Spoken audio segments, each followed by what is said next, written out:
Well, I transmitted the message to Donna Olmert, and what I got back from her was the mantra that I would hear during the Olmert period.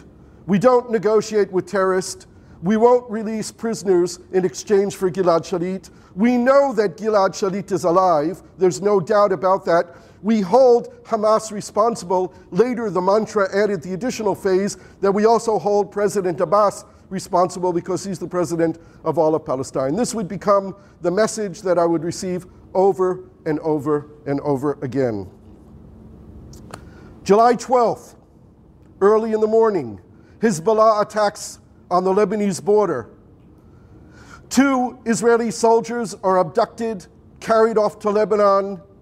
We now have 2 soldiers missing in Lebanon, 1 soldier missing in Gaza, a war going on in Gaza, and a new war, the Second Lebanon War, starts on our northern border. Israel is traumatized. We are under attack. And we are retaliating and hoping that no more soldiers will be kidnapped during this period. Because Olmert said that Abu Mazen was responsible, Abbas was responsible, I went to Ramallah and I met with one of the senior advisors to Abbas, and I asked him to help on getting Hamas to agree to a smaller demand in exchange for a videotape. And while I spent several hours in the office, he picked up the phone and called the Hamas people and negotiated them down to 1 busload of women and minors in exchange for a videotape. 50 instead of the 350 they first demanded. They also agreed that the bus could be delivered to Ramallah, to Abu Mazen, to President Abbas, instead of to Hamas in Gaza. That would be an acceptable first step to release the videotape and to prove that Gilad Shalit was alive and that we had a channel of communication for talks. I delivered the message to one of Olmert's advisors, who told me to speak to another advisor, who told me to speak to a third advisor, and at the end of the day, the same answer I got was, we don't negotiate with terrorists, we don't release prisoners, we know that Gilad Shalit is alive, and we hold Hamas and Abbas responsible. On August 14th, 50 days after Shalit was abducted, the Israelis finally appointed someone to be in charge of the file. Now, I'm not an expert, or I wasn't at that point, on abduction and negotiations in hostage situations, but everything I knew and everything I've been told and everything that I read said that the first days and weeks after an abduction and a hostage situation is the most important period. Well, for the first 50 days, there wasn't even a person in charge of the file. 50 days it took. I got Ofer Deckel's number. He had been the deputy head of the GSS, the General Security Services, also known as the Shin Bet. He was not promoted to be head of the Shin Bet. He left the service, and then Olmert called him back to be in charge of the file of the 3 abducted soldiers. I spoke to him on the day that he was appointed. I explained to him who I was and what I was doing, and that I wanted to meet with him. We scheduled a meeting for 3 days later. In the interim, I decided it was time for me to go back to Gaza. On August 16th, I went and spent the morning with Razi Hamad.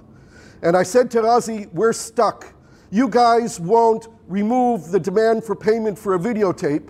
I said to him, give us a videotape without a payment so that we can establish the communication, we can open up negotiations. He said, we can't do that. That would be humiliating. We made the demand is there, we can't remove the demand entirely. And then I came up with the idea, let's change the offer. Instead of asking for a videotape, I said, bring us a handwritten letter from Gilad Shalit without a payment. It's not a videotape, it's easier. And he liked the idea. And he told me to wait in Gaza until I hear from him. And he left the office.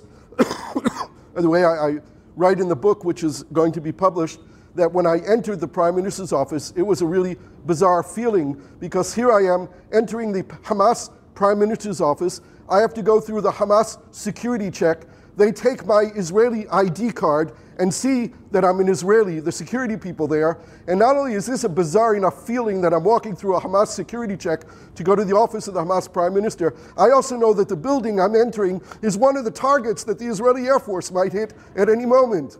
Well, this was the whole bizarre nature of everything that I was doing then.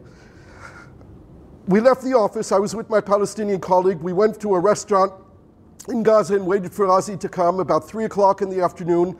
He told me they liked the idea, wait a few more hours in Gaza.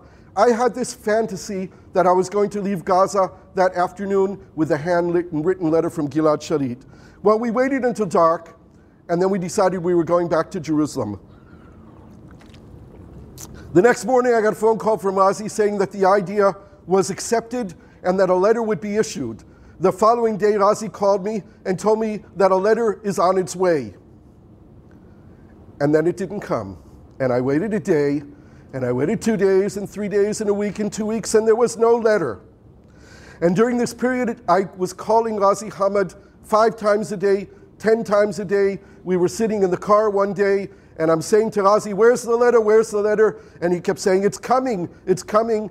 And my wife is saying to me, he's lying to you. How can you believe him? And that was the truth. How could I believe him? But he told me the letter was coming, and I knew there was a problem. There was a political problem. Someone stopped the letter from coming.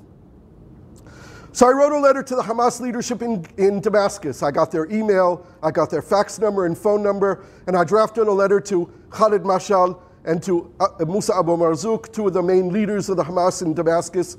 And I said, release the letter. Don't you want these prisoners exchanged? You want to bring Palestinian prisoners home? How are you going to do it if you don't open negotiations? Without a sign of life, there's no negotiation. Let's begin the process. We called the office from my office to make sure that they got the letter. They received it. I then asked to speak to Musa Abu Marzouk, and it told who I was, and they closed the phone. He won't speak to any Israelis. I contacted someone else that I had met when I was trying to organize the dialogue between Hamas and Israel. There's a Palestinian intellectual from Hebron who lives in London and established an Institute for Political Islam. Most people I know say that Dr. Azam Tamimi is a senior member of Hamas.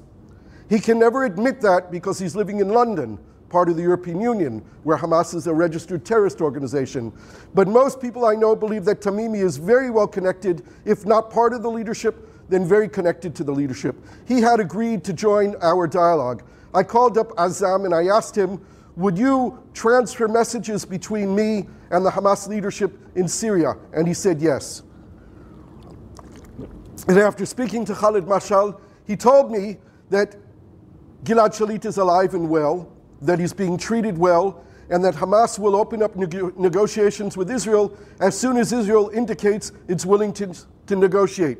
What Hamas knew was the mantra that Olmert was saying all the time, that we will not negotiate with terrorists, we will not release prisoners, etc., etc. So Hamas was not willing to take any gestures at that point. On September 7th, I asked Noam Shalit to write a personal letter to Khalid Mashal, father to father. It was a couple of days before Ramadan. Noam Shalit sat down with a lawyer friend of his from Nazareth, an Arab lawyer, and he drafted a beautiful letter. And he quoted from the Quran. The Quran has passages that speak about prisoners of war and treating them with dignity, and the rules of Islam with regard to prisoners of war. And we translated the letter to Arabic, and I sent it off by fax and to email to Khalid Mashal. 2 days later, September 9th in the morning, a Shabbat morning, I received a phone call from Razi Hamad at 11 o'clock, who told me that a letter from Gilad had just been delivered to the Egyptian representative office, the Egyptian embassy in Gaza.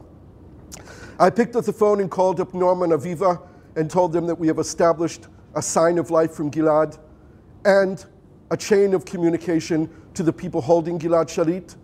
I called Ofer Dekel and told him that the letter was with the Egyptians and would be delivered to Israel the following day. Ofer Dekel told me, Gershon, thank you very much. From this time, the Egyptians are now in charge of the negotiations. We don't want your help or assistance. Stay out.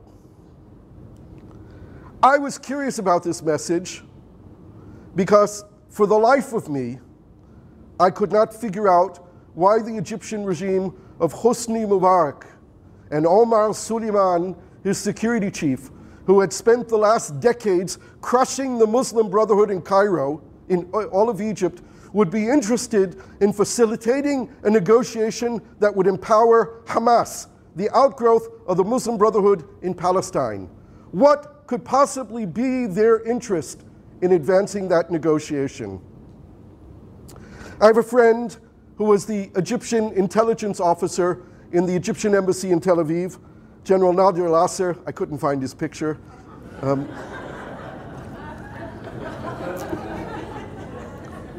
I called Nadir and suggested that we meet. We met the next day in Jerusalem. I consulted with him because I knew that he was also objective and smart and knew how these intelligence negotiations work. And he said to me at the end of our meeting, he said, Gershon, don't listen to Ofra Dekil. He said, we need someone like you who's a free agent, who doesn't work for anyone, who can deliver messages back and forth, can keep his finger on the pulse and know what's going on behind the scenes. Don't stop your involvement. He also told me, whatever you do, report to me, which is natural. So I decided to listen to Nadir al-Asser. He also told me something else. He said, if I were in charge of the negotiations, I would get Gilad Shalit home within 6 months. 20th of September, a couple of days before Rosh Hashanah, a couple of days before the beginning of Ramadan, I suggest to Noam Aviva that we try to deliver a letter in the opposite direction to get it to Gilad. They wrote a handwritten letter to Gilad for Rosh Hashanah. I can tell you I brought this letter to our Rosh Hashanah table, which was the first Rosh Hashanah that Gilad was in captivity. I think already at this point, many families in Israel and probably in the Jewish world had begun to leave a seat for Gilad Shalit at their holiday dinner table. I know we did it in our home, and I read that letter that first Rosh Hashanah after Gilad was in captivity to our family. I choked up reading the letter. It was so emotional to think about Gilad Shalit in Gaza and what he was probably going through. By the end of October, I had come to realize that there was little chance of advancing the negotiations without a secret, direct back channel. And I proposed this both to the Israelis and to the Hamas people. Let's create a secret back channel without a third party. We can negotiate the deal. We can get it done quickly. We can move forward. Olmert said no. No direct contact with Hamas, no negotiations. I knew that Israel was working on military operations. There is no doubt in my mind that the best solution to this problem from Israel's point of view would have been another Entebbe, to fly in somehow and with tweezers pull out Gilad Shalit, rescue him, a heroic mission. Everyone would be happy. We wouldn't have to negotiate with terrorists. We wouldn't have to release terrorists from prisoners. It would be the best situation.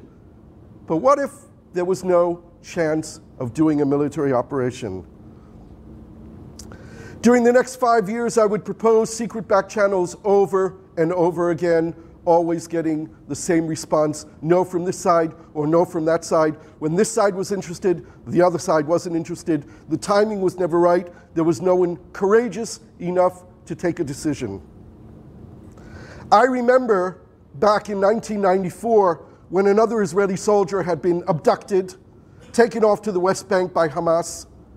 His place of abduction was found after several days. The Israelis sent in a commando raid.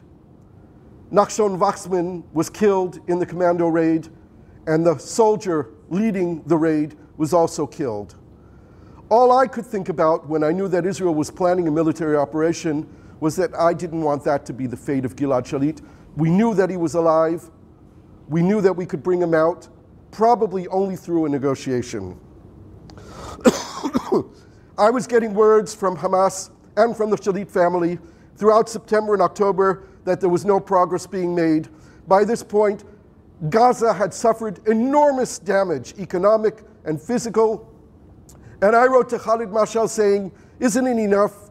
What price are you willing to pay to get this soldier back to Israel and to release Palestinian prisoners? But Israel was not willing to negotiate. This is what the Hamas people told me. War was going on in Gaza and Lebanon. How do you expect us to negotiate? While war is going on, we can't negotiate. There has to be a ceasefire. By the end of October, 250 Gazans had already been killed because of Gilad Shalit being in Gaza. And I asked Khalid Mashal, is it worth it? Well, the answer I got back from Hamas, and this was a mantra that repeated itself from Hamas over the next 5 years, is that when Israel is serious about negotiating, we will negotiate and we will be flexible. I never really understood what that meant until the end, and I used to ask my Hamas interlocutors, when you tell me you're willing to negotiate and you're willing to be flexible, does that mean that Israel simply has to give in to